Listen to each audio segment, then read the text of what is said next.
अस्सलाम वालेकुम दोस्तों, कैसे हैं आप सब। मैं ज़मीना फ़याज़ एक बार फिर आपके साथ। तो मैं शुरू कर रही हूँ इश्कम पार्ट 32। मुख्तार आसिम के भाई पे मुकदमा चला तो बहुत से केसेस खुले जिसमें मुख्तार आसिम को भी नामिज़ किया गया था, जिसमें एक कत्ल केस भी था। ये कत्ल वही था जो राहिम के कत्ल के रोज़ इकराश ने होते देखा था।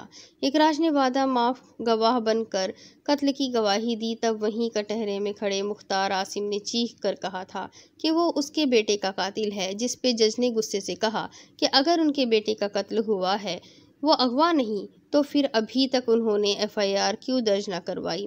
तब वहीं मुख्तार आसिम की बीवी भी बैठी थी, जिसने अदालत ख़त्म होने से कबल ही चीखना चिल्लाना शुरू कर दिया और अपने शौहर को बद्दुआएं देते कहने लगी कि असल में अपने बेटे का कातिल वही है जिसने अपने आप को बचाने के लिए आंखें बंद रखी और इतना अरसा उसको भी दिलासे देता रहा कि एक रोज़ राहिम वापस आ जाएगा।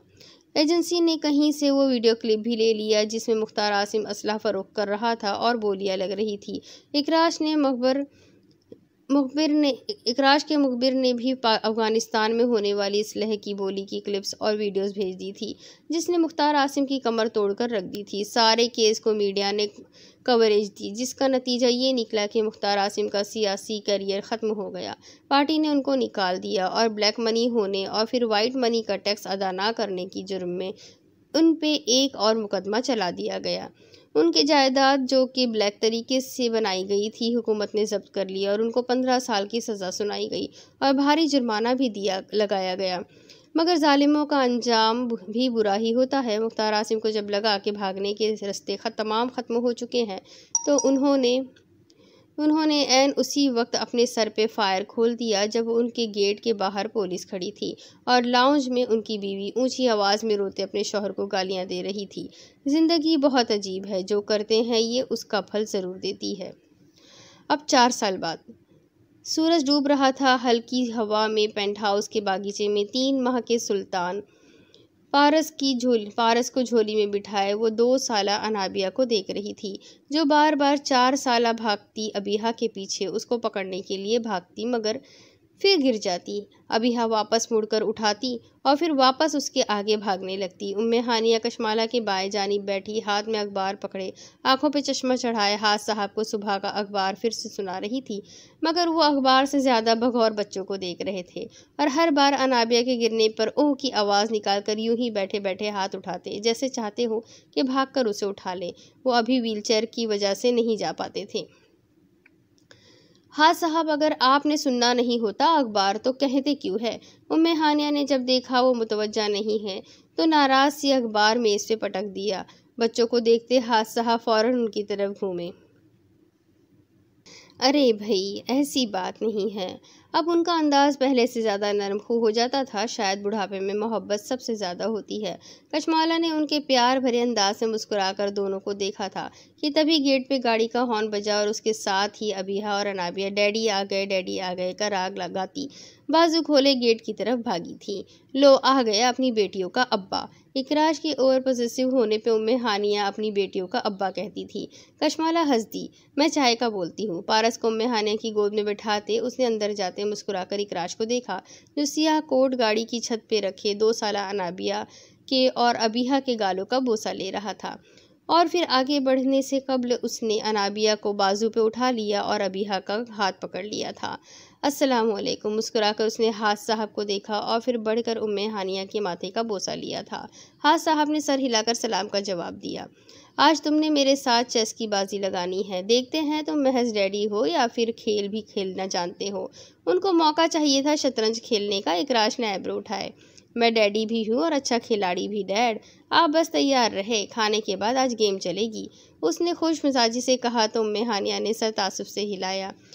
मैं भी कुछ काम निकाल लेती हूँ ताकि मेरा बेटा मुझे भी वक्त दे दे। आपका बेटा आपके लिए तो हर वक्त मौजूद है, हुक्म करे। वो पहले से ज़्यादा नरम मिजाज और खूबसूरत गुफ्तगू करने वाला था।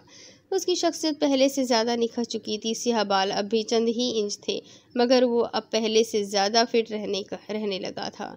अपनी सेहत का ख्याल वो अब पहले से ज़्यादा रखता था।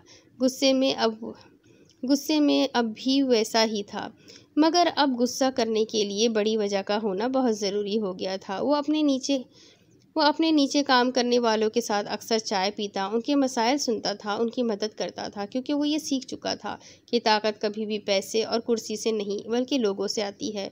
और उसकी ताकत इतनी तो हो ही गई थी कि वो जहाँ से गुजरता लोग उसको देखकर रास्ता छोड़ देते थे, उसकी बात सुनते थे, क्योंकि वो अब हज़ारों का बॉस था, मुल्क में भी और बाहर भी। रोज़ा की वसीयत के मुताबिक वही उसके काम को आगे बढ़ा रहा था, मगर अब उस काम में और भी कुछ लोग शामिल हो चुके थे। अब इकराज बिन हाथ एक ताकत का नाम था। कशमाला कहाँ है? अनाबिया को उसने नीचे उतार दिया था। चाय का बताने गई है। बताने गई या बनाने गई? संजीदगी से उसकी जानिब देखते हुए बोला तो उम्मे हानिया ने मुस्कुराहट दबाते शाने उचका दिए। देख लो जाकर। वो अपने बेटे से वाकिफ़ थी, वो चाहे उम्र के किसी भी हिस्से में होता, कशमाला से उसकी मोहब्बत वैसी थी जैसे बिल्कुल नई और तरोताज़ा। और दोनों की मोहब्बत से तो उनका घर महक रहा था। उसने बगैर सोचे कदम अंदर की जानिब बढ़ा दिए। जल्दी करे, इकराज को चाय की इस वक्त बहुत ज़रूरत होती है। ट्रॉली में मुख्तलिफ चीज़ें रखते वो अहकामात दे रही थी। इकराज दरवाजे से पुश्त टिकाकर सीने पे बाजू लपेटे उसे देखने लगा। वो स्किन और रेड सूट में रेड दुपट्टा कंधों पे डाले, शहद रंग बालों का बन बनाए खासी मसरूफ़ लग रही थी। मुलाजमा ने इकराज को देखा तो मुस्कुराकर बाहर चली गई। कशमाला ने मुड़कर उसे देखा, जो संजीदा सा खड़ा देख रहा था। आप यहाँ क्या कर रहे हैं? जाए जल्दी से फ्रेश हो जाए। कहने के साथ ही वो खुद आगे बढ़कर चाय कप्स में उंडेलने लगी थी। इकराज आगे बढ़कर उसकी मदद करवाने लगा। चाय के बाद कप उठाकर वो सामने रख रहा था। कशमाला ने उसे घूरा। बॉस को इतना सुस्त नहीं होना चाहिए। उसने शाने उचका दिए। मैं तो हूँ, आज शॉपिंग पे चलें। इससे कब्ल कि कशमाला पिछली बात पे कुछ कहती, उसकी अगली बात पे हंस दी। सीधे से पूछें कि मेरे साथ बाहर चलोगी? इकराज ने फ़ौरन सर इस बात में हिला दिया। मेरे 3 बच्चों की अम्मा, क्या आप मेरे साथ बाहर चलेंगी? कशमाला बेसाख्ता हंस दी। क्या साबित करना चाहते हैं कि अब मैं लड़की की बजाय मम्मा लगती हूँ? इकराज ने डरने की मसनूई अदाकारी करते सर नफ़ी में हिलाया। बिल्कुल भी नहीं मेरी मजाल। कशमाला ने मुस्कुराहट दबाते उसे काटा दिखाया तो वो हंस दिया। खाने के बाद चलेंगे, उसका मतलब बच्चों को सुलाने के बाद था। कशमाला मुस्कुराई। कहने के साथ ही उसने बढ़कर उसके सर पे बोसा लिया था।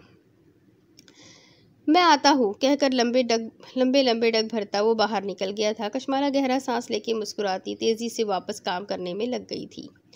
अब 16 साल बाद हाथ मेंशन रोशनियों से चमक रहा था। मेहमानों से बागीचा भर चुका था। हर तरफ खुशबू से महकते वजूद नजर आ रहे थे। 20 साला अबिहा ने सियाह गाउन को संभालते लाउंज से बाहर कदम रखे तो उसके होठों पे गहरी मुस्कुराहट थी। उसके एक तरफ इकराज उसका बाजू थामे चल रहा था। वो सियाह ही सूट में था। चंद इंच के सियाह बाल थे, चेहरे पे हल्की चंद इंच की दाढ़ी, कलाई में कीमती घड़ी, वजूद से उठती कीमती परफ्यूम की खुशबू, हमेशा से शानदार शख्सियत। अबिहा ने लाउंज में निकलते मुस्कुराकर उसे देखा तो इकराज ने मोहब्बत से उसके माथे का बोसा लिया। डैडी, वादा याद है ना? इकराज पीछे हटने वाला था। जब वो बोल उठी, इकराज ने उसी के अंदाज में जवाब दिया, सोचेंगे। कहकर सर थपकता वो अरसलान की तरफ बढ़ गया था, जो मेहानिया और अरीशा के साथ खड़ा था। इकराज भाई, आप अबिहा के साथ खड़े उसके डैडी कम और भाई ज़्यादा लगते हैं। अरीशा ने हंसते हुए कहा तो इकराज ने सर नफ़ी में हिलाया। भाभी, अब खुशफहमी में तो मत डाले। अब वो कहे नहीं लगाता था, बस मुस्कुरा देता था। लेकिन अबिहा का ख्याल था कि मम्मा के लिए वो कहे लगाता है, जबकि सुल्तान का ख्याल था कि बाबा मम्मा के करीब हो तो उनकी खुशबू तक बदल जाती है। अपने बच्चों की राय सोचते हुए मुस्कुराकर वापस अंदर की जानिब मुड़ गया। डैडी मान गए? 18 साला अनाबिया ने सियाह गाउन को संभालते उसके सामने आकर पूछा तो अबिहा ने उसे सर से पाँव तक देखते सर नफ़ी में हिला दिया। नहीं, कह रहे हैं, सोचते हैं, मगर मैं भी रूम जाके ही रहूँगी। कहते साथ ही वो दूर कोने में खड़े अपने दोस्तों की तरफ बढ़ गई थी। अनाबिया ने तासुफ से सर नफ़ी में हिलाया, फिर तबसरा भी करना चाहा, मगर बड़ी मम्मा की आवाज़ पे उनकी तरफ बढ़ गई। सुल्तान कहाँ है? वो आया क्यों नहीं? उम्मे हानिया हाज साहब के जाने के बाद मज़ीद बूढ़ी और कमज़ोर हो चुकी थी, मगर उनके बच्चे उनका खासा दिल लगाई रखते थे, ख़ास तौर पे सुल्तान पारस। नहीं बड़ी मम्मा, सुल्तान तो अभी तक घर भी नहीं आया, वो बताकर अरीशा के गले लग गई थी, जो कुछ देर पहले ही आई थी। फिर अरीशा से अलग होकर वो अरसलान से मिली। अरीशा खाला, मुस्तफ़ा भाई कैसे हैं? उनकी फ़िल्म कब आ रही है? रोम से कब तक आएंगे? आजकल वो रोम में ही है ना? अपनी बहन के मतलब का सवाल उसने पूछ लिया था। अरीशा और अरसलान हंस दिए। हाँ, वो रोम में है और उसकी फ़िल्म 1 माह में रिलीज़ हो जाएगी। आजकल वो रोम में एक ब्रांड की शूट के लिए गया था। उसी के अंदाज में अरीशा ने जवाब दिया तो अरसलान सर हिलाकर अपने दोस्त से मिलने चला गया था, जबकि अनाबिया को देखते उम्मे हानिया बार बार सुल्तान का नंबर मिला रही थी, जो मसरूफ़ जा रहा था। ओके खाला, मैं आती हूँ अभी। अरीशा के गाल पे प्यार करती वो जितनी तेज़ी से आई थी उसी तेज़ी से आगे बढ़ गई और अरीशा वहीं उम्मे हानिया के पास ही बैठ गई। ओए मोटी, किधर भाग रही हो? वो तेज़ी से अंदर जा रही थी जब अपने मामूजाद की आवाज़ पे उसने सदमे से उसे देखा था। अंस भाई, ज़बान संभाल कर बोले, मैं अपने डैडी को बता दूंगी। उसके मोटा बोलने पर अनाबिया ने आंखों में आंसू चमकने लगे थे। 19 साला अंस जावेद शाह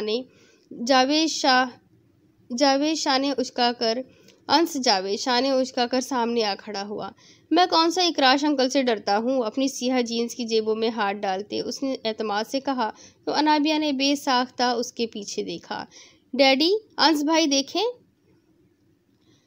उसके इकराश के जिक्र करने पे अंस उछल कर पीछे की तरफ घूमा तो अनाबिया बेसाख्ता हंसती चली गई।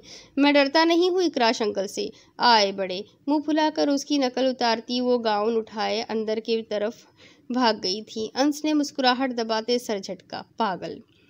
इकराश पारस को कॉल करे, देखे किधर है वो। उस लड़के ने मुझे बहुत परेशान कर रखा है। कश्माला सियाह साड़ी में बालों को खोलकर पुश्त पे डाले सोफे पे बैठी परेशानी से बोल रही थी। इकराश ने गहरा सांस लिया।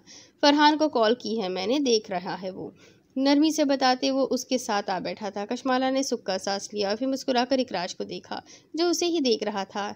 ऐसे लग रहा है आज हमारी शादी हुई है। उसकी नेकटाई दुरुस्त करते कश्माला हंस दी थी। इकराश उसके बालों को उंगली पे लपेटने लगा। दोबारा कर ले शादी? कश्माला ने उसे घूरा। मैं इस उम्र में अपना मजाक नहीं उड़वाना चाहती। इकराश ने उसे देखा। तुम पहले तो इतनी प्यारी नहीं थी, एकदम से क्या हुआ? उसके जुमलों की अब वो आदी हो चुकी थी। मुस्कुराकर अपनी जगह से उठ खड़ी हुई। हमारी एनिवर्सरी पे भी आपने यही कहा था। वो भी सर हिलाता अपनी जगह से उठा। हाँ कहा था, लेकिन सच में तुम तब भी हसीन थी, मगर आज गौर किया तुम तब से भी ज़्यादा हसीन हो गई हो। कश्माला हंसती चली गई। इकराश, तब ब्यूटिशियन ज़्यादा अच्छी नहीं होगी? उसने फ़ौरन सर नफ़ी में हिलाया। नहीं, मैं सुबह की बात कर रहा हूँ, तुम सोते में बहुत हसीन लग रही थी। कश्माला ने उसके बाजू पे अपना बाजू लप डाला, बाहर की जानिब चलते सर नफ़ी में हिलाया। आप जानते हैं बीवी को खुश कैसे रखना है, आप एक कामयाब इंसान हैं। वो बेसाख्ता हंसता चला गया। मैं सच कह रहा हूँ। हाँ मैं जानती हूँ, मैं रोज़ बरोज़ हसीन होती जा रही हूँ। कमरे से निकलकर बाहर जाने तक मिलने वाले हर मेहमान को वो सर हिलाकर सलाम कर रही थी और साथ ही चलता इकराश बस मुस्कुरा रहा था। उसका महज साथ चलना उसके लिए आज भी बड़ा एजाज़ था। वो दोनों बाहर आए तो सामने से आते सुल्तान पारस को देखकर दोनों के कदम ठहर गए। उसकी सफ़ेद शर्ट फटी थी और नाक से खून बह रहा था। उसके सियाह बाल बिखरे थे और वहाँ से भी एक बारीक लकीर नीचे गाल से होती गर्दन में आ रही थी। वो सर झुकाकर तेज़ी से अंदर जा रहा था। इकराश और कश्माला को सामने देखकर उसकी नज़र झुक गई। इकराश ने उसे देखकर जहाँ गहरा सांस लिया था, वहीं कश्माला के दिल को जैसे किसी ने मुट्ठी में जकड़ लिया था। वो तेज़ी से अपना बाजू इकराश के बाजू से निकालती अपने बेटे की तरफ लपकी। पारस, क्या हुआ बेटा? मेहमान कुछ फासले पे खड़े अपनी बातों में मगन थे। कुछ ने देखा भी, मगर इकराश को आता देखकर सब उसकी तरफ मुतवज्जा हो गए, जबकि डैड को जाता देखकर पारस ने गहरा सांस लिया और फिर कश्माला के साथ चलने लगा। शुक्र है डैडी को गुस्सा नहीं आया। अंदर जाते उसने सोचा था वो 16 साल का था और कुछ ही माह में 17 का होने वाला था, और उम्मे हानिया उसे देखकर इकराश की कार्बन कॉपी कहती थी। मगर इकराश ने तो कभी 17 साल की उम्र में किसी लड़की के लिए किसी से लड़ाई नहीं की थी, तो शायद इकराश का बेटा उससे भी 2 कदम आगे था। तो कहानी यही ख़त्म होती है। उम्मीद करती हूँ आप लोगों को ये कहानी ज़रूर पसंद आई होगी। जी, ये कहानी बड़ी ज़रूर थी, लेकिन थी बड़ी इंटरेस्टिंग। तो इंशाल्लाह ऐसी ही कुछ और नई कहानियों के साथ बहुत जल्द फिर मिलूँगी। तब तक के लिए बाकी कहानियों को एंजॉय करें, अपने कॉन्टेक्ट्स में कहानियों को शेयर ज़रूर करें, चैनल को सब्सक्राइब ज़रूर करें, बेल आइकन को भी ज़रूर दबा दें। चलें, अगली कहानी में फिर मिलेंगे। तब तक के लिए अल्लाह हाफ़िज़।